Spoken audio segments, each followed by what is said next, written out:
Tube Tamil வணக்கம்.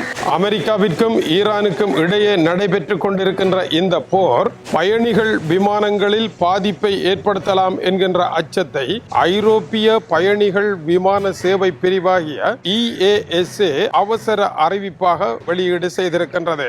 மத்திய கிழக்கில் இருக்கின்ற முக்கியமான 5 புள்ளிகளை குறிப்பிட்டு இதன் மேலால் விமானங்கள் பறக்க வேண்டாம் என்று தெரிவித்திருக்கின்றார்கள். முதலாவது பஹ்ரைன், இரண்டாவது கட்டார், மூன்றாவது ஓமான், நான்காவது பாரசீக குடாவினுடைய மேற்பகுதி, ஐந்தாவது குவைத் ஆகிய இடங்களின் மேலால் விமானங்கள் பறக்க வேண்டாம். ஏனென்றால் அமெரிக்காவினுடைய அதிநவீன ஆளில்லா விமானங்களும் அதற்கு போட்டியாக தயாரிக்கப்பட்டிருக்கின்ற ஈரானுடைய ஆளில்லா விமானங்களும் இன்று பயணிகள் விமானங்களைப் போலவே பறந்து கொண்டிருக்கின்றன.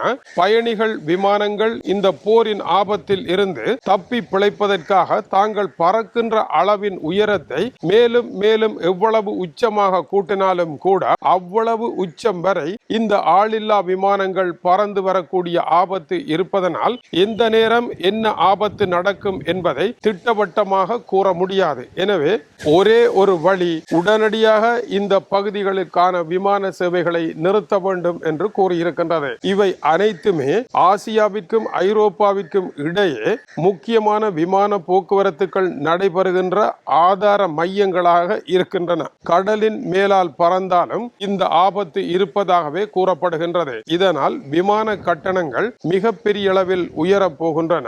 2 விமானங்களை எடுப்போர் காத்திருக்கும் நேரம் 2 மணி 3 மணி அவகாசம் இருந்தால் அதற்குள் அடுத்த விமானத்தை பிடிக்க முடியாது. ஏனென்றால் விமானங்கள் மிக தாமதமாக வரும்.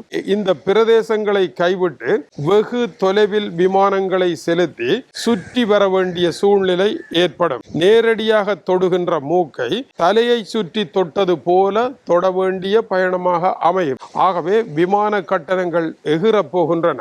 பயணங்கள் காலதாமதத்தை ஏற்படுத்த போகின்றது என்று கவலையோடு இந்த செய்தி தெரிவிக்கப்பட்டிருக்கின்றது. இந்த இடத்தில் டொனால்ட் ட்ரம்ப் 20% வரியை உலக நாடுகள் தனக்கு தர வேண்டும் என்று கூறி ஈரானுடனான போர் மட்டும் அல்ல, ஐரோப்பிய நாடுகளையும் உலக நாடுகளையும் அடிபணிய வைத்து உலகத்திடம் இருந்து பணத்தை உழைப்பதற்கு போட்ட திட்டம் உலக நாடுகளினுடைய கடும் எதிர்ப்பு காரணமாக அடி வாங்கி கீழே விழுந்திருக்கின்றது. உடனடியாக டொனால்ட் ட்ரம்ப் அந்தர் பல்டி ஆகாச பல்டி அடித்து அந்த திட்டத்தை கைவிடுவதாகவும் மத்திய கிழக்கு நாடுகளுடன் மிக பெரிய பொருளாதார ஒப்பந்தங்களை எழுத இருப்பதாகவும் இதற்கான ஏற்பாடுகளை ஆரம்பிக்க இருப்பதாகவும் தெரிவித்திருக்கின்றார். அதாவது ஒரே நாளில் இவர் இப்படிப்பட்ட பெரிய ஒப்பந்தங்களை எழுதப் போவதாக எப்படி தெரிவித்தார்? இந்த நாடுகளுடன் எல்லாம் இவர் பேசினாரா என்ற கேள்வி இல்லாமல் இப்படி கேட்பார்கள் என்பது தெரியாமலே அவர் அந்த விடையை கொடுத்து இந்த இடத்தில் இருந்து தப்பியோடி இருக்கின்றார். ஆகவே டொனால்ட் ட்ரம்பினுடைய இந்த ஜூ டர்ன் முறையானது நேற்று படைத்துறை ஆய்வாளர்கள் டொனால்ட் ட்ரம்பினால் இதை செய்ய முடியாது, ஈரானுடைய கோர்முஸ் நீரிணையை கட்டுப்பாட்டில் கொண்டு வர முடியாது, அதை அவர்கள் பல இடங்களில் இருந்து தாக்குவார்கள், எனவே கப்பல்களை கொண்டு நடத்த முடியாது என்றும் பீட்டர் வீகோ ஜாக்கப்சன் குறிப்பிட்டிருந்தார். இப்பொழுது அதுதான் நடைபெற்றிருக்கின்றது. டொனால்ட் ட்ரம்ப் கையை விட்டு தலைதறிக்க ஓடியிருக்கின்றார். நேற்று இரவு முழுவதிலும் மிக மோசமான தாக்குதல்கள் அரங்கேறி இருக்கின்றது. ஈரானுடைய மிகப்பெரிய துறைமுகமாகிய பண்டர் அப்பாஸ் மீது 3 பாரிய குண்டுகள் விழுந்து வெடித்திருக்கின்றன. அமெரிக்காவினுடைய இந்த தாக்குதலுக்கான காரணம் என்ன என்ற கேள்விக்கு ஒரே ஒரு பதில், கோர்முஸ் நீரிணையை ஈரான் கட்டுப்பாட்டில் வைத்திருக்க கூடாது, அவர்களுடைய படைத்துறையினுடைய ஆதிக்கத்தையும் பலத்தையும் செயல் இழக்க செய்வதன் மூலமாக இந்த இடத்தை மறுபடியும் தாங்கள் கைப்பற்றவும் உலக நாடுகள் இயல்பாக வர்த்தகம் செய்யவும் இப்படியான தாக்குதல் அவசியமே அவசியம் என்று அவர்கள் குறிப்பிட்டிருக்கின்றார்கள். அதற்கு பின்னர் ஈரானுடைய உதவி வெளியுறவுத்துறை அமைச்சர் இன்று வெளியிட்டிருக்கின்ற குறிப்புரையில் ஈரான் என்ன விலை கொடுத்தாக இருந்தாலும் அது பற்றி எந்த அக்கறையும் இல்லை, கோர்முஸ் நீரிணையை ஒரு காலமும் அமெரிக்காவிடம் விட்டே கொடுக்காது என்றும் இந்த போர் தொடரும் என்றும் அவர்கள் குறிப்பிட்டிருக்கின்றார்கள். எனவே 60 நாள் பேச்சுவார்த்தை என்பது முறிவடைந்து விட்டது, அது தோல்வியில் முடிவடைந்து விட்டது என்றால் அந்த 60 நாள் பேச்சுவார்த்தைக்கு உள்ளாக ஹோர்முஸ் நீரிணையின் வருமானமே முக்கிய பேச்சுவார்த்தையாக இடம்பெற்றிருக்க வேண்டும் என்பதும் அது கிடைக்காத காரணத்தினால் இப்பொழுது மறுபடியும் போர் ஆரம்பித்திருக்கின்றது என்பதும் சுவாரஸ்யமான விடயமாகவே இருக்கின்றது. நேற்று ஈரான் நடத்திய தாக்குதலில் நோர்வேக்கு சொந்தமான ஆயில் டேங்கர் ஒன்று எரிந்து கொண்டிருக்கின்றது. அதனுடைய இயந்திர கட்டுப்பாட்டு அறையில் சரியாக குறிவைத்து தாக்கி தீப்பிடித்து எரிந்து கொண்டிருக்கின்றது. அதுபோல மேலும் 2 கப்பல்கள் அரபு எமிரேட்ஸிற்கு சொந்தமான பாரிய எரிபொருள் கப்பல்கள் இவற்றின் மீதும் நடத்தப்பட்ட தாக்குதலினால் பெரும் இழப்பு ஏற்பட்டிருக்கின்றது.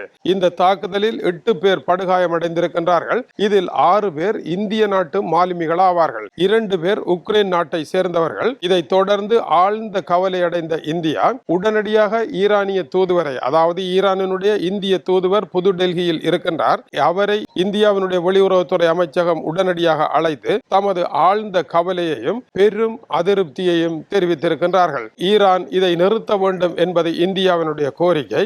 ஆனால் இதற்குள் இந்திய மாலுமிகள் இருக்கின்றார்கள் என்பதை ஈரான் எப்படி கண்டுபிடிப்பது என்ற கேள்விக்கு விடையே இல்லாத காரணத்தினால் இது ஒரு பெரும் சர்ச்சையாகவே தொடரப்போகின்றது. இந்த தாக்குதல் எரிபொருள் விலைகளை உயர்த்த போகின்றது. ஈரானை பொறுத்தவரையில் இன்று ஒரு புதிய அச்சுறுத்தலை விடுத்திருக்கின்றது. ஹோர்முஸ் நீரிணையில் இருந்து 1 லிட்டர் எரிபொருள் கூட உலக சந்தைக்கு செல்ல விடமாட்டோம் என்று ஈரான் எச்சரித்திருக்கின்றது. இது அமெரிக்காவிற்கு விடப்பட்ட எச்சரிக்கை அல்ல, உலக நாடுகளினுடைய பொருளாதாரத்தின் மீது விடப்பட்ட எச்சரிக்கையாக இருக்கின்றது. அப்படி தடுப்பார்களாக இருந்தால் மறுபடியும் உலகம் எரிபொருள் சிக்கலில் வந்து சிக்கிக் கொள்ளும். இதன் பின்னதாக என்ன நடைபெறும்? இந்த பிரச்சனையை தீர்க்க முடியாத பிரச்சனையாக மேலும் மேலும் மோசமான இடத்திற்கு நகர்த்தி செல்வார்களாக இருந்தால் உலகத்தின் மிக முக்கியமான மாற்றத்தை ஏற்படுத்தக்கூடிய தாக்குதலையோ அல்லது வேறு வழிகளையோ கண்டுபிடிக்க வேண்டிய சூழ்நிலையை உருவாக்க போகின்றார்கள். இவர்கள் இருவரும் செல்லுகின்ற பாதையில் இந்த பிரச்சனைக்கு தீர்வு இல்லை என்பதை இந்த போரும் இதுவரை நடைபெற்ற சம்பவங்களும் திட்ட தெளிவாக எடுத்துரைத்திருக்கின்ற நிலையில் சீனா, ரஷ்யா போன்ற வல்லரசுகள் மிக ஆத்திரமான நிலையில் இருக்கின்றார்கள். அவர்கள் இது குறித்து ஆழமாக பேசிக் கொண்டிருக்கின்றார்கள் என்பதை ஐரோப்பிய நாடுகள் பெரிய அளவில் கவனிக்காமலே இருக்கின்றன. இந்தியா கடுங்கோபம் அடைந்திருப்பதையும் அவர்கள் கவனிக்காமலே இருக்கின்றார்கள். எனவே இந்த பிரச்சனை அமெரிக்கா ஈரான் பிரச்சனை அல்ல, இவர்கள் இருவரையும் தாண்டிய பெரும் பெரும் நாடுகளின் பிரச்சனை எல்லாம் இந்த ஆயில் விலைக்குள் சிக்கப்பட்டு கிடப்பதனால் இந்த பிரச்சனையின் துயரத்தை இனிமேல் உலக நாடுகள் தாங்க வேண்டிய தேவை இல்லை என்பதனால் அவர்களும் மிக மோசமான ஒரு இடம் நோக்கி நகர வேண்டிய ஆபத்து இதில் இருக்கின்றது. ஈரான் எல்லாவற்றையும் இழந்து போனாலும் அது பற்றி எந்த கவலையும் இல்லை. ஹோர்முஸ் நீரிணையை அமெரிக்காவிற்கு விட்டு கொடுக்காது போர் தொடரும் என்று கூறியிருக்கின்றார். இதனால் இந்த பிரச்சனையை தீர்க்க முடியாத இடத்தை நோக்கி உலகம் வந்திருக்கின்றது. இந்த போர் ஆரம்பித்த பொழுது இருந்த காலத்தை விட மிக மோசமான ஒரு இடத்தை நோக்கி நகர்வதற்கான சகல உட்பாதங்களும் எங்கும் காணப்படுகின்றன. தொடர்ந்து இணைந்திருங்கள், மேலும் சூடான செய்திகள் வந்து கொண்டிருக்கின்றன. இது டியூப் தமிழினுடைய உலக செய்திகளுக்காக இலங்கை வடபுலம் யாழ்ப்பாணத்தில் இருந்து கீசே துறை. வணக்கம் உறவுகளே.